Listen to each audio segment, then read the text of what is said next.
네, 여러분 안녕하십니까? 종자 기능사 필기 요약 및 예상 문제 5회입니다. 여러분을 환영합니다. 들어가기 전에 안내 말씀을 드리겠습니다. 화면 아래 파란색 주소를 클릭하시면 종자 기능사 전체 영상을 시청하실 수 있습니다. 참고하시기 바랍니다. 그러면 요약 및 설명으로 들어가겠습니다. 먼저 검정교배를 보겠습니다. 검정교배는 무엇을 계량하기 위해서 교배하는 것이 아니라 어떤 것을 검증하기 위해서 어떤 것이요? 네, 순종인지 잡종인지를 검증하기 위해서 교배하는 것입니다. F1의 유전자형을 알아보기 위해서 열성형질과 교배시키는 것을 검정교배라고 합니다. 그래서 아버지 떼에서 이러한 자가수정분이 있다면은 아들 떼에서 이러한 형을 이 부모 떼에서 열성형자와 다시 결합시켜 보는 거예요. 그렇게 해서 한 종류의 표현이 나오면 순종이고 네 종류의 표현이 나오면 잡종이 되는 것입니다. 그래서 단성잡종의 교배에서는 형질의 분리비가 1대1로 나타나고 양성잡종일 때는 형질의 분리비가 1대1대1대1로 나타난다는 거 기억해 두시고요. 검정교배는 순종인지 잡종인지를 구별하기 위해서 그 부모 때의 열성형질과 결합시켜 본다는 거. 그래서 순종형이면 한 종류가 나오고 잡종형이면 네 종류의 표현형이 난다는 거. 그 다음에 단성잡종의 교배에서는 형질의 분리비가 1대1로 나타나지만 양성형질에서는 형질의 분리비가 1대1대1대1로 나타난다는 거. 그렇게 기억해 주시기 바랍니다. 검정교배에 대한 다음 설명으로 틀린 것은 양성잡종의 검정교배에서는 형질의 분리비가 어떻게 나타나라고 그랬죠? 그렇죠. 1대1대1대1로 나타나고 단성잡종의 검정교배 형질의 분리비가 어떻게 해요? 1대1로 나타난다고 그랬죠. 1대2라고 했으니까 틀린 것이고요. 검정교배는 순종인지 잡종인지를 가려내는 데 흔히 쓰인다. 맞죠? F1과 열성인자를 가진 어버이를 교화시키는 경우이다. 맞습니다. 어버이 인자 중에서 열성인자와 F1이라는 건 자식이죠. 결합시켜 보는 것입니다. 그래서 이것도 맞는 표현이고요.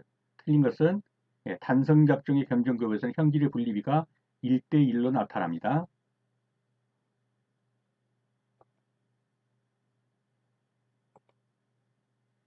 다음은 모성유전과 크세니아를 살펴봅니다. 모성유전이 무엇이냐면 맨델식 유전을 그대로 따르진 않아요. 1대에서는 F1에서는 항상 모친과 같은 표현을 가져요. 그 어머니 쪽하고 같은. 원래는 맨델식 유전이란 뭡니까? 1세대에서 우성형질이 나타나게 되죠. 근데 그렇지 않고 항상 모친과 같은 것이 표현형을 갖고 F2 이하에 가서는 맨델의 유전 법칙을 따라요. F2에서는 우성형질을 나타내고 F3에 가서는 우성과 열성이 3대1로 분리되는 분리법칙이 적용되는 거예요. 그래서 한 세대씩 첫째 세대는 모친을 따르고 그 다음 세대는 한 세대씩이 늦어져 이제 이런 지체 유전을 한다. 납득이 되셨죠? 다음 크세니아는 이게 부계 유전이에요. 부계가 유전되는데 어디로 유전되냐? 배로 유전되는 게 아니라 배육, 배젖으로 유전돼요. 이것을 부계 유전인데 그러니까 모성 유전은 말 그대로 모성 유전이고 크세니아는 부성 유전인데 배로 유전되는 게 아니라 배젖, 배가 먹고 사는 배젖이 있죠. 배젖으로 부성이 유전된다. 이것이 바로 크세니아입니다. 자, 모성 유전의 특징에 속하지 않는 것은 모성 유전의 특징은 우선 F1은 항상 모친과 같은 표현형을 갖는다. 이건 특징 중 맞는 것이죠. 자손의 유전자형과 관계없이 모친의 유전자에 의해서 표현형의 특성을 지배한다. 1대에서는 그래요. 보통 유전자에서보다 한 세대씩 늦어지는 지체 유전을 한다. 맞죠? 모성 유전은 비맨델식 유전만 한다. 아니요. 1세대에서만 비맨델식 유전을 하고 2세대 이하에 가서는 맨델식 유전을 그대로 따르되 하나씩 늦어지는 거죠. 지체하는 것이죠. 그래서 4번은 비맨델식 유전만을 한다. 그랬기 때문에 틀린 거예요. 1세대만 비맨델식 유전을 하고 2, 3이라고 아래로 가면은 맨델식 유전을 계속 하게 됩니다. 정답은 4번이 되겠습니다. 모체의 일부분인 배저제, 아비의 영향이 직접 당대에 일어나는 현상, 나타나는 현상. 자, 부계가 어디로요? 배젖으로, 배가 아니라 배젖으로 영향을 미치는 거. 이것을 뭐라고 그랬죠? 그렇죠. 크세니아라고 그랬죠. 크세니아입니다. 크세니아 현상을 바르게 설명한 것은 화분에 있는 우성 유전자, 그러면 이게 뭐예요? 부계의 부. 예, 화분이 부죠. 아버지 계통이죠. 부계예요. 이것이 형질반이 중복수용의 결과 배에 직접 나타나는 거 아니죠. 크세니아는 배젖에 나타난단 말이에요. 그래서 화분에 있는 우성 유전자의 형질 발현이 중복수용 결과 뭐에 나타난다고? 배젖, 배위에 나타나는 것. 이것이 맞는 것이죠. 이것이 크세니아 현상이에요. 난세포에 있는 우성 유전자, 이거는 뭐예요? 예, 난자죠, 난자. 아니죠. 그래서 이거는 예, 난핵은 아니고 정핵이라 해야 돼요. 난세포 이라면 이건 난핵이니까 아니에요. 그래서 화분 이렇게 나와야죠. 이게 부계죠. 그것이 배유, 모계의 배유로 예, 극핵둘과 연결할 때 배유로 나타나는 것, 이것이 바로 크세니아 현상입니다. 정답은 2번이 되겠습니다. 화분에 있는 우성 유전자의 형질 발현이 중복 수정 결과 배젖에 직접 나타나는 것, 이것이 크세니아 현상이다.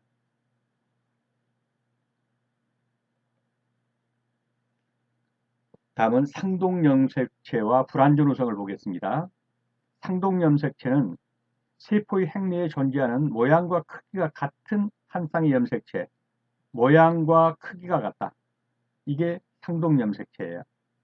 그런데 두 염색체가 같은 위치에 있다. 그러면 이것을 이제는 대림유전자라고 그래요. 그러니까 모양과 크기가 같으면서 위치까지 같을 때 우리는 이것을 대림유전자라고 한다. 이렇게 알아두시면 되겠습니다. 자, 불완전 우성은 무엇이냐? 우성인자와 열상인자의 우열관계가 명확하지 않아서 우성과 열성의 유전형질이 모두 나타나는 것, 즉 적색과 백색을 교배를 했더니 적색도 아니고 백색도 아닌데, 그렇죠? 적색이 나타나는 우성형질이죠. 근데 분홍색이 나타나요. 그러니까 우성은 우성인데 무슨 우성이에요? 불완전한 우성이다. 그래서 불완전 우성이라고 하는 것입니다. 그리고 이제 F2대에 가서는 분홍색이 50%고 적색과 백색이 각각 25%씩, 적색 하나, 분홍색 둘, 백색 하나, 이러한 비율로 분리되는 현상을 나타내요. 그래서 불완전 우성은 적색과 백색을 교배했더니 1대에서는 맨델리 법칙대로 간다면 적색이 나옵니다. 우성이. 그런데 적색도 아니고 백색도 아닌, 그렇죠, 적색 비슷한 거, 분홍색이 나오더라. 우성은 우성인데 불완전한 우성이다. 이 내용을 한번 읽어보시고요.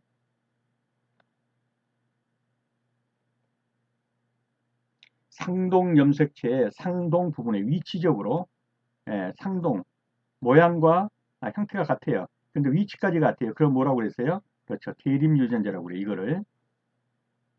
그래서 상동 염색체 상동 부분 위치까지 같다. 그러면 대림 유전자다. 이렇게 아시면 되겠습니다. 죄송합니다.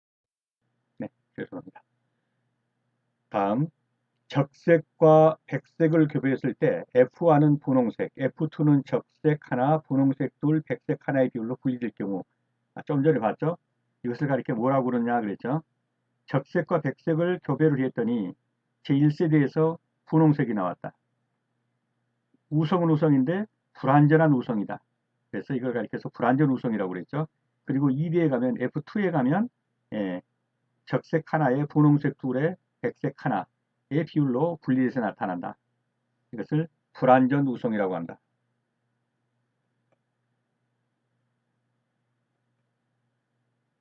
자, 여러 가지 색깔, 분홍색, 붉은색, 흰색이 섞여 있는 봉선화 밭에서 분홍꽃을 자가수분시켰다. 그러면 벌써 그렇죠. 적색과 백색을 교잡을 시켰더니 적색도 백색도 아닌 분홍이 나왔다. 1세대에서. 이렇게 나오면 이게 뭔 줄 아시겠죠? 예. 지금 불완전 우성을 지금 말하는 것이죠. 그 다음에 F2대에 가면 이게 어떻게 나타난다고 했어요? 1대 2대 1의 비율로 적색, 분홍색, 백색이 1대 1의 비율로 나타난다고 그랬죠. 그럼 여기서 분홍색 꽃은 50% 정도 피고 분홍색이 50%죠. 그 외 다른 색, 적색도 백색도 피더라. 그런데 붉은색 꽃이 50% 정도 피고 붉은색이 아니죠. 분홍색 꽃이 50% 정도 피고 그 외 다른 색도 핀다. 불완전 우성을 지금 F2에서 설명하는 거예요. 그래서 3번이 정답이 되겠습니다.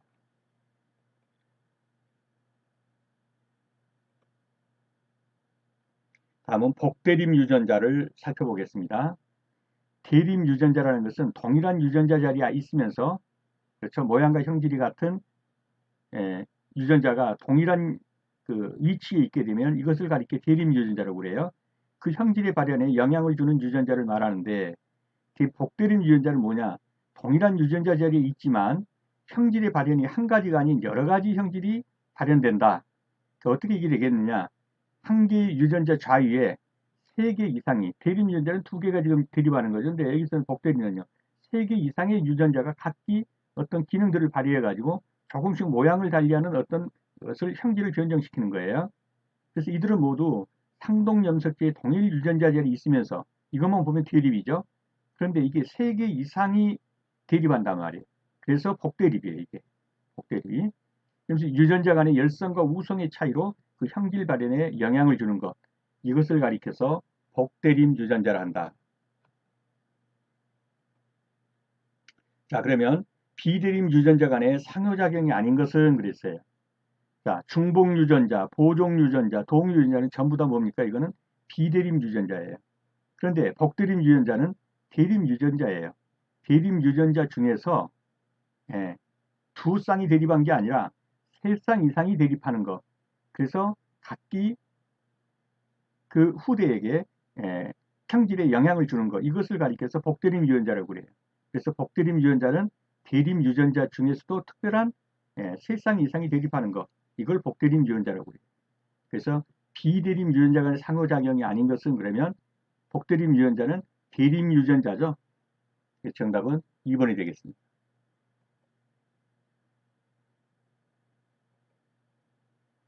다음 보족 유전자를 보겠습니다. 보족 유전자란 둘 이상의 유전자가 공존함으로써 단독일 때와는 다른 어떤 유전 형질이 나타나는데 어떤 유전 형질이냐? 두 종류의 백색 계통을 결합을 시켰어요. 백색과 백색을. 그랬더니 일대에서 뭐가 나타나냐? 자줏빛이 나타나요. 백색도 아니에요, 이게. 전혀 다른 형질의 것이 나타나더라. 자줏빛이. F1은 자줏빛. 그리고 F2에 가서는 자줏빛하고 백색이 자주와 백색이 9대 7로 나타나더라. 그래서 이걸 가리켜서 호조 유전자 또는 서로 도움다 그래서 보종 유전자. 그래서 둘 이상의 유전자가 공존하면서 단독일 때와는 다른 유전형질이 나타나는데 전혀 다른 유전형질이 나타나더라.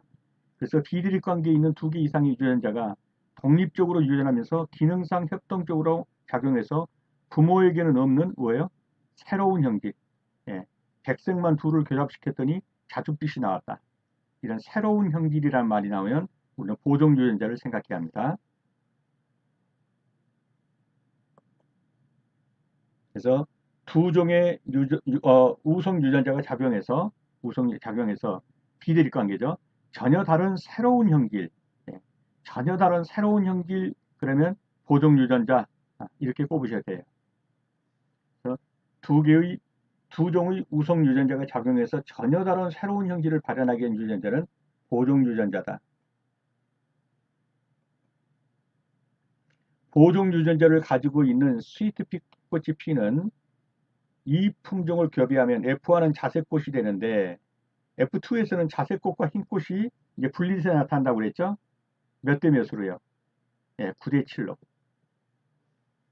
보종 유전자는 9대 7이다. 9대 7로 기억해 주십시오. 다음은 동의 유전자입니다. 동의 유전자란 한 형질에 대해서 같은 방향으로 작용하는 두 쌍 이상의 유전자를 말하는데 작용이 누적적이면 쌓이는 경우죠. 그걸 복수 유전자라고 하고 누적적이 아니면 중복되었다 해서 중복유전자입니다. 그래서 꼭 기억해 두실 거는 작용이 누적적이냐 그러면 복수유전자다. 작용이 누적적이 아니다 그러면 중복유전자입니다. 자, 유전자의 분리비는요. 중복유전자는 15대 1이고요. 복수유전자는 9대 6대 1입니다. 네, 눈도장을 찍어 두시고요. 동우유전자 기억해 두시고요. 문제입니다. 다음 서로 다른 유전자 간의 상호작용에 대해서 설명한 것 중 틀린 것은 이것으로 어느 정도 정리를 해 두셔도 됩니다. 보종 유전자는 두 쌍의 비대립 유전자가 여기까지 맞죠? 공동으로 작용하여 여기까지도 맞습니다. 한 표현형을 나타내며 여기까지도 맞습니다. F2 분리비는 9대 7이다. 전체가 다 맞습니다. 이것이 보종 유전자의 정의입니다. 두 쌍의 비대립 유전자 공동작용 한 가지 표현형 F2의 분리비 9대 7. 자, 억제 유전자는 스스로는 아무 특성도 발휘하지 못하면서 다른 우성 유전자의 작용을 억제시키는 유전자로서 F2 분리비는 13대 3. 이것도 맞는 표현입니다. 이대로 알아두시면 됩니다. 피복 유전자는 한 우성 유전자가 다른 우성 유전자의 발현을 덮어버리고 자신의 특성만을 발현하는 피복시켜버리는 거예요. 자신의 유전자로 덮어버리고 라는 말을 피복이라고 생각하면 돼요. 그래서 F2 분리비는 12대 3대 1이다. 이 표현 맞습니다. 중복 유전자는 서로 다른 두 유전자가 같은 방향으로 작용하면서 여기까지는 맞아요. 누적 효과를 나타내며 여기 부분이 틀렸죠. 중복 유전자는 누적 효과를 나타내지 않아요. 어떤 게 누적 효과를 나타내요? 복수 유전자. 복수 유전자가 누적 효과를 나타내는 거예요. 그래서 여기 부분이 틀렸고 F2의 분리비는 9대 6대 1이다. 이것도 복수 유전자의 분리비예요. 9대 6대 1이. 만약에 누적 효과를 나타내지 않으면 우리는 이것을 뭐라고 그래요? 중복 유전자라고 그래요. 중복 유전자는 몇 대 몇이에요? 그렇죠. 15대 1이죠. 분리비가 이렇게 나와줘야 돼요.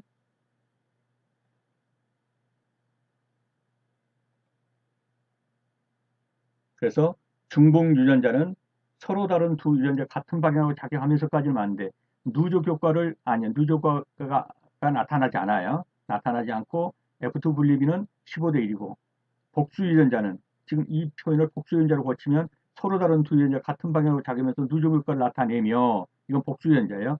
F2 분리비도 9대 6대 1이다. 복수 유전자라고 하면 이 표현은 맞는 표현이에요. 그러나 중복 유전자는 그렇지 않다. 누적 효과를 나타내지 않는다. 네, 수고 많으셨습니다. 다음 시간에 다시 뵙겠습니다. 감사합니다.